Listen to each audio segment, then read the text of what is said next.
নমস্কার বন্ধুরা, ভারত মাতা কি জয়।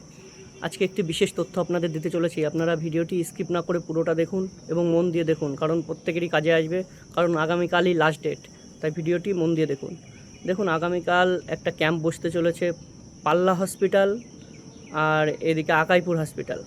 এই এরিয়ার মধ্যে যারা আছেন 15 বছরের নিচে আর 14 বছরের উপরে, মানে 14 আর 15-র মিডিল, 11/7 মানে 2011 সালের 7 মাস পরে যাদের জন্ম, তাদের 15 বছর, সেই হিসেবে 15 বছর এই বয়সী যত মেয়ে আছে তাদের সকলকে ভ্যাকসিন দেওয়া হচ্ছে আকাইপুর এবং পাল্লা হসপিটালে।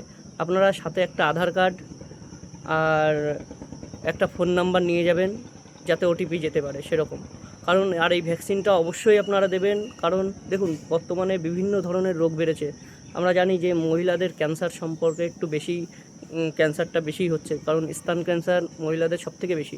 আর এই ভ্যাকসিনটা কিন্তু অন্য জায়গায় এর আগেই চালু হয়েছিল, সেটা পশ্চিমবাংলায় একটু লেটেই চালু হলো, যেহেতু রাজ্যে অন্য সরকার ছিল। এখন বিজেপি সরকার এসছে, কেন্দ্রের মাধ্যমে এই যে ভ্যাকসিনটা দেয়া হবে।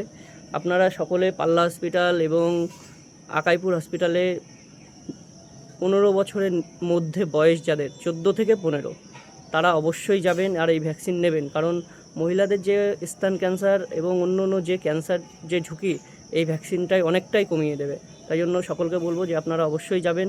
আর আগামীকাল কিন্তু লাস্ট ডেট, অবশ্যই যাবেন। ধন্যবাদ, ভালো থাকবেন, জয় শ্রীরাম। আর রাজকুণ্ডু চ্যানেল ফলো করে থাকুন বিশেষ তথ্য পেতে।